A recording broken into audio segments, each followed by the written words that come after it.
Have you ever like stopped and thought about how many of the thoughts like bouncing around in your head right now are actually like really your thoughts, Hmm. like ones you came up with all on your own, hmm versus how many were like kind of just planted there by something or someone else?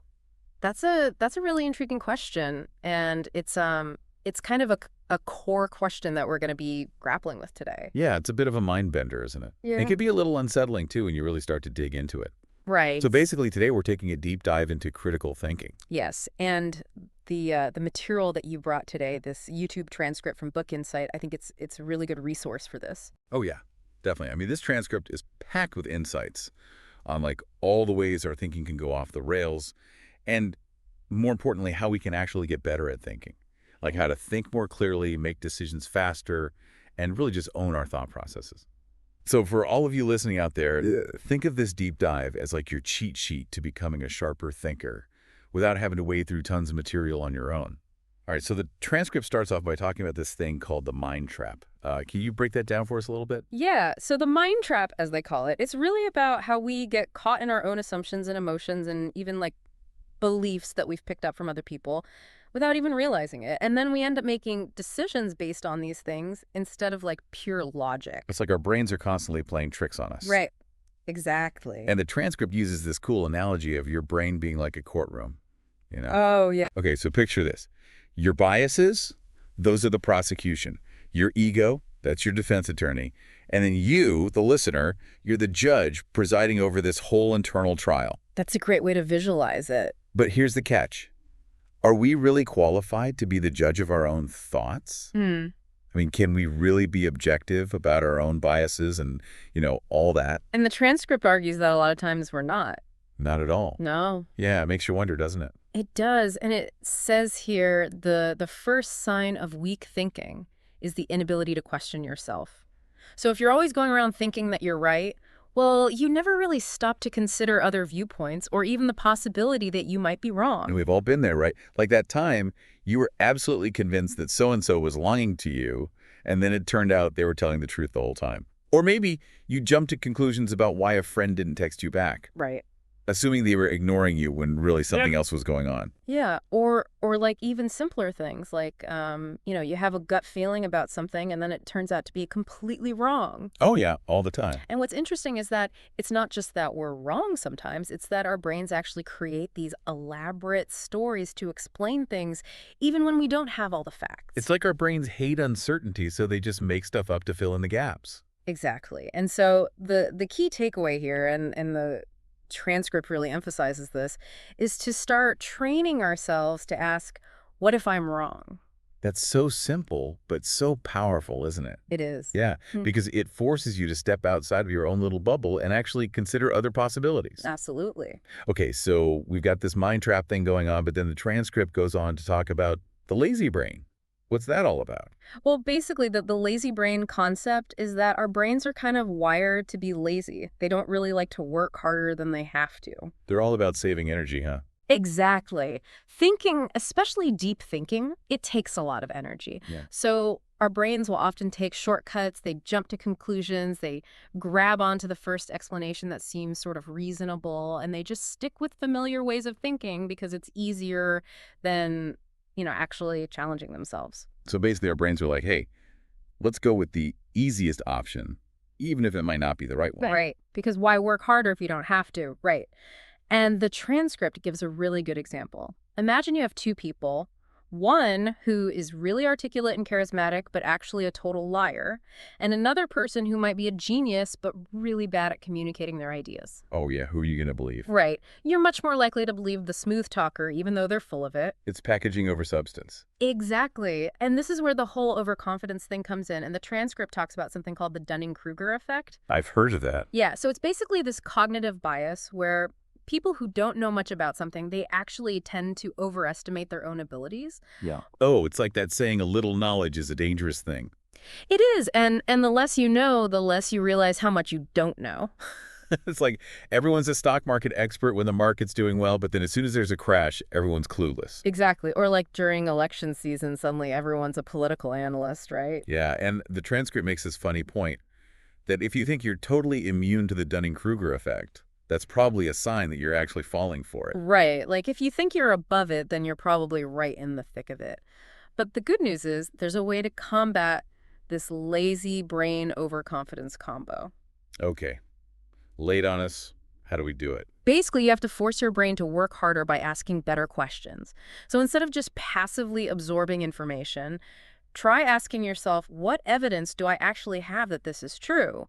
And just as importantly, what's the other side of the argument? What are the counter arguments that I need to consider? So it's about actively seeking out different perspectives and not just staying in your own little echo chamber.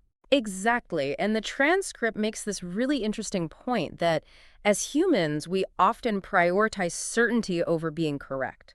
We like to feel like we know things for sure, even if that certainty is based on shaky ground. But critical thinkers, they're willing to embrace uncertainty and keep searching for the truth, even if it's uncomfortable. That's a good point. It's like we'd rather feel confident in a wrong belief than be uncertain about the right one. Okay, so we've talked about the mind trap, the lazy brain, and now the transcript goes on to talk about manipulation. This one feels a little personal. Yeah, it is kind of a sensitive topic, but it's important to address. And the transcript doesn't hold back.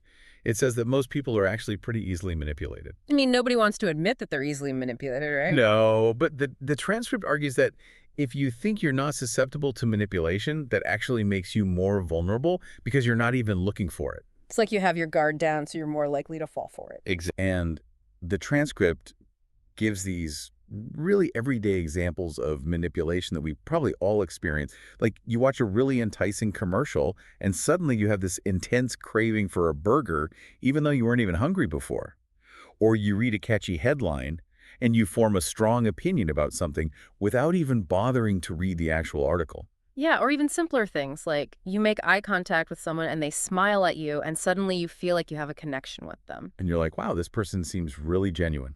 Right. And you might be right, but it's important to be aware that even these seemingly small things can have a big impact on how we think and feel. It's like manipulation is all around us. It's in advertising, it's in the news, it's in our social interactions. It is, but I think it's important to clarify that not all influence is bad. I mean, persuasion is a part of life. It's how we communicate and build relationships.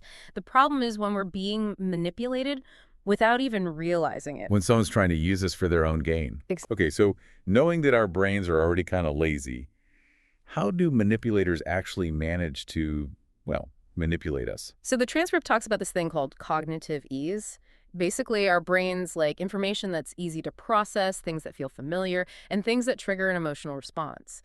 And manipulators, they know this, so they use tactics like using really attention-grabbing headlines that often play on our fears. They'll repeat simple slogans over and over again until they start to feel like the truth. And they'll project a ton of confidence, even when they have no reason to be confident, just to make themselves seem more credible. It's like they're hacking our brains. They are, in a way. So what can we do to protect ourselves? The transcript must have some advice for that. It does, and it's actually pretty simple. The key is to become more aware of your own emotional reactions. So whenever you notice a strong emotion coming up, whether it's anger, fear, excitement, or even like a strong feeling of agreement, just take a moment to pause and ask yourself, who benefits if I'm feeling this way? And what evidence do I actually have to support this feeling or the information that's causing it? So it's about recognizing those emotional triggers and not just blindly reacting to them. Exactly. Okay, so we've talked about how our brains can be tricked by others, but what about the ways we can trick ourselves? The transcript delves into that with emotion versus logic. Yeah, and this is all about how our emotions can actually override our logic, even though Right. we often try to convince ourselves that we're being perfectly logical. It's like we make a decision based on how we feel, and then we come up with all these reasons to justify it after the fact. Exactly. We've all been there. Oh, yeah, totally. It's like that internal battle between what you know you should do and what you just feel like doing. Right. And what the transcript points out is that in those moments when we're making an emotional decision, it often feels totally logical at the time. It's not like we're thinking, oh, I'm being completely irrational. We genuinely believe that we're making the right choice, even though our emotions are clouding our judgment. And part of the reason for that is that our brains process emotions so much faster than they process logical information. That's right. It's like that fight or flight response kicks in almost instantly before your rational brain has even had a chance to catch up. And then your logical brain is scrambling to come up with reasons why that emotional decision was actually the right one. Exactly. And the transcript also reminds us that our emotions aren't always these objective, reliable guides. They can be influenced by all sorts of things like past experiences, biases, even how much sleep you got the night before. So just relying on your gut feeling can be kind of risky. Yeah, feelings can be deceiving. So what's the antidote to all this emotional decision-making? Well, the transcript suggests creating a little space between feeling and action. So when you feel a strong emotion coming up, just pause, take a breath, and ask yourself, is this emotion based on actual facts, or is it just my reaction to the situation? It's like giving your logical brain a chance to weigh in before you do something you might regret later. Right. Okay, so we've explored some of our internal mental traps, but now let's zoom out a bit and look at the external information environment we're all swimming in. The transcript dives into the echo chamber effect, which is something we hear a lot about these days, especially with social media. Yeah, the echo chamber, it's basically this phenomenon where we end up surrounded by information that only confirms our existing beliefs. It happens both online, like with our social media feeds, and offline with our friend groups, family, and, the people we interact with regularly. And our brains actually like this because it feels good to have our views validated. It's comforting to be surrounded by people who agree with you. It is, and social media algorithms are designed to exploit this. They show us more of what we already like and agree with because that keeps us engaged. So we end up in these little bubbles where everyone's nodding along and agreeing with each other, and it can feel really good, but the transcript warns us that there's a dark side to this. Right. The problem is that when we're only exposed to information that confirms our existing beliefs, we stop thinking critically. Our understanding of issues becomes really shallow, we mistake repetition for truth, and we become more confident in our beliefs but less informed overall. And that makes us much more susceptible to manipulation. Because we're not used to questioning things or hearing opposing viewpoints. Exactly. So instead of burrowing deeper into our echo chambers, the transcript suggests that we need to actively break free from them. How do we do that? It takes effort, but it's worth it. One way is to actively seek out information that challenges your current beliefs. So read news from sources that you might not normally agree with. Follow people on social media who have different opinions, and try to really understand the logic behind arguments that you initially disagree with. It's not about changing your mind necessarily, but just expanding your horizons and getting a more well-rounded perspective. Exactly. It's about making your thinking more nuanced and more resilient to manipulation. That's a great point. Okay, so we've talked about all these different ways our thinking can go wrong. But the transcript also offers solutions. And one of the most important ones it emphasizes is the power of questions. Yes, this is a big one. The transcript makes it clear that critical thinking isn't about having all the answers. It's about knowing how to ask the right questions. Because the right questions can really unlock a whole new level of understanding. They can, and the transcript contrasts weak questions with strong questions. So instead of asking, is this true, try asking, what evidence would prove me wrong? That's a much tougher question to answer. It is, and it forces you to think much more deeply about the issue. Another powerful question is, who benefits if I believe this? That's a good one because it gets you thinking about motivations and agendas. Yeah. Like who's pushing this information and why? Exactly. And the transcript highlights what it calls the real game changer question. How do I know this? Wow, that one really makes you stop and think. It does because it cuts through all the noise and gets to the heart of the matter. It forces you to examine the basis of your belief. Do you really know it or do you just think you know it? Right. All right, so the transcript has taken us on this journey through all the ways our brains can be tricked by others and even by ourselves. But now it gets even deeper with the concept of brains deception. Yeah, this section gets into how our brains can actually deceive us without us even realizing it. It's pretty wild. It turns out our brains aren't these perfect recording devices like we might think. They filter information, they interpret events, they fill in missing pieces, and they can even subtly change our memories to fit with our current beliefs. It's like our brains are constantly rewriting history to make us feel better about ourselves.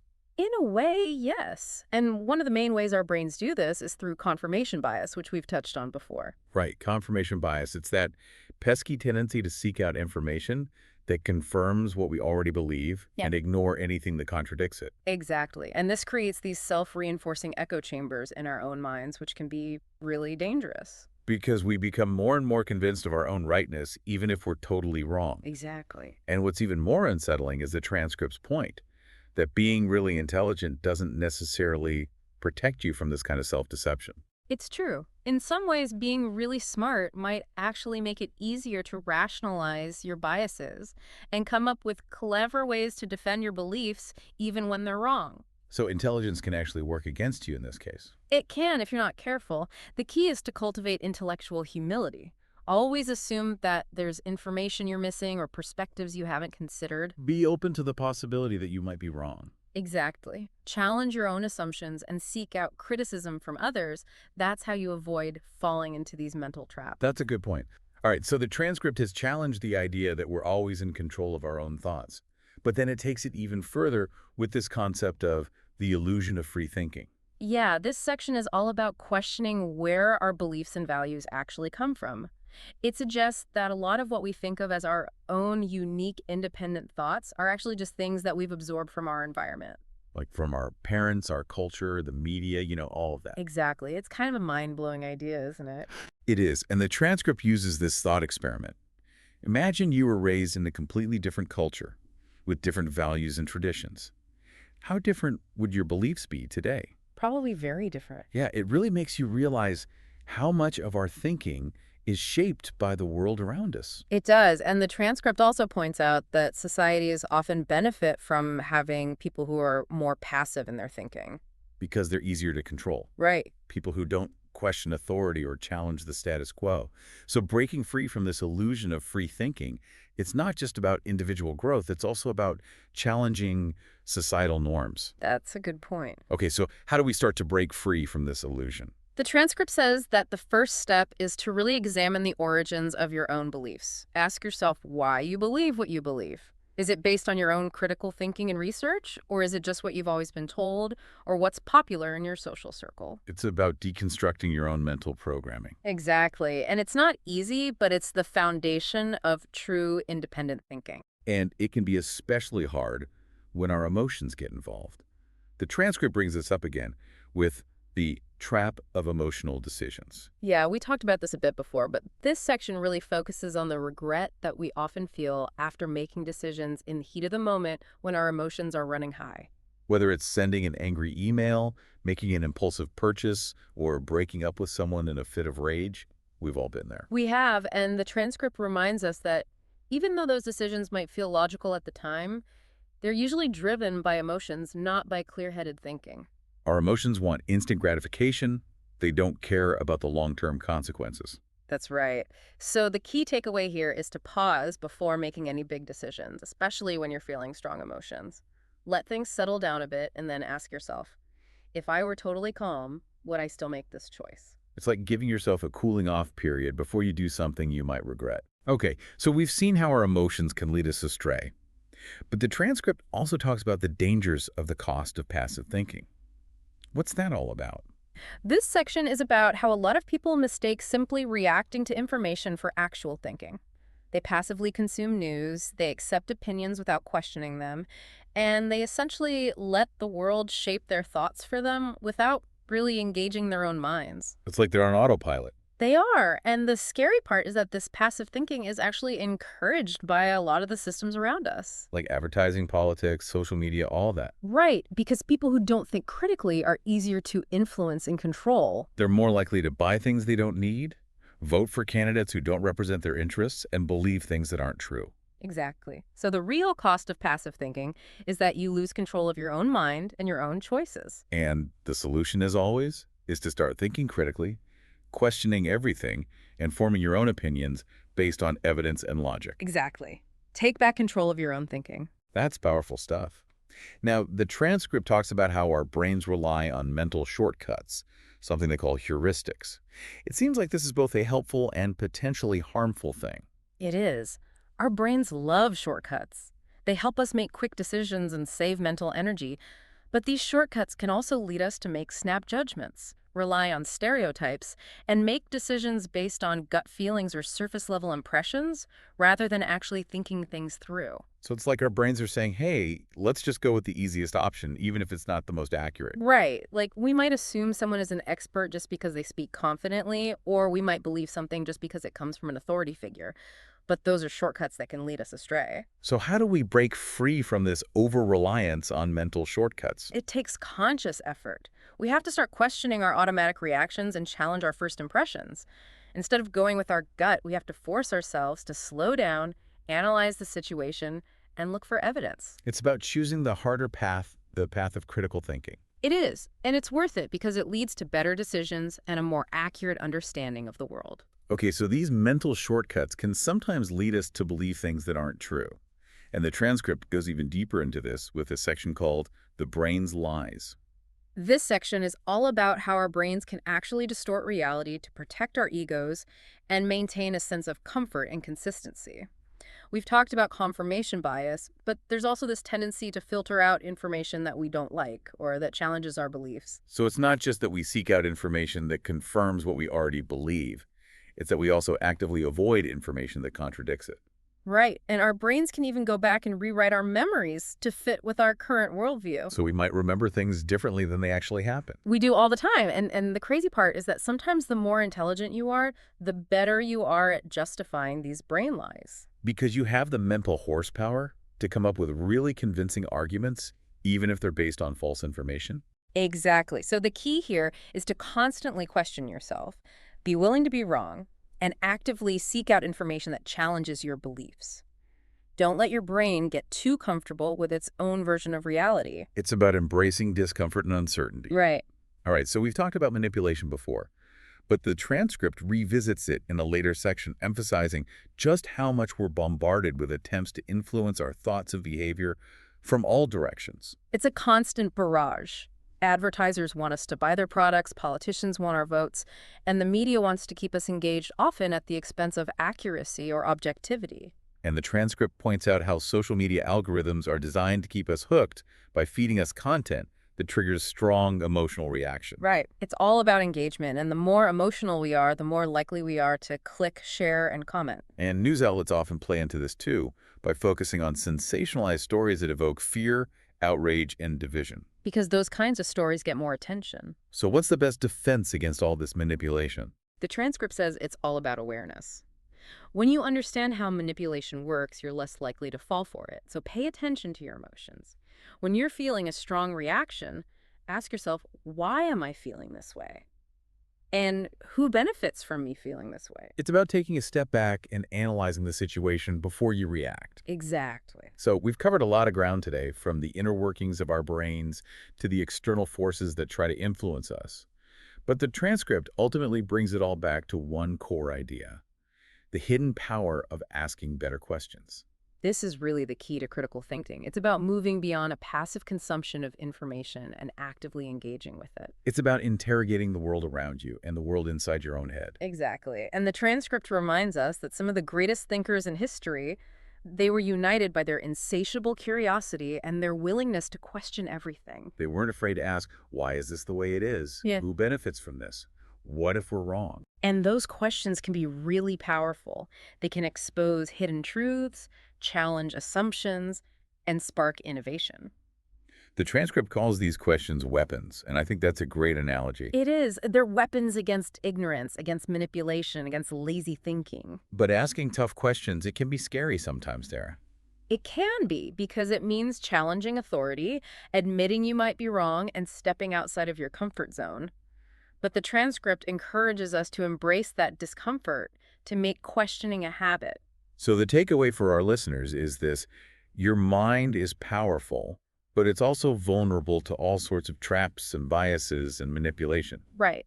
But by understanding these things, by being aware of the ways our thinking can go wrong, we can start to think more critically, more independently, and ultimately make better decisions. This deep dive has really just scratched the surface, but hopefully it's given you some tools and some food for thought. It's a starting point. Exactly. And now it's up to you to take this knowledge and apply it in your own life. Will you start questioning things more? Will you challenge your own beliefs? Will you resist manipulation? Those are the questions we leave you with today. Thanks for joining us on this deep dive, and keep those critical thinking caps on.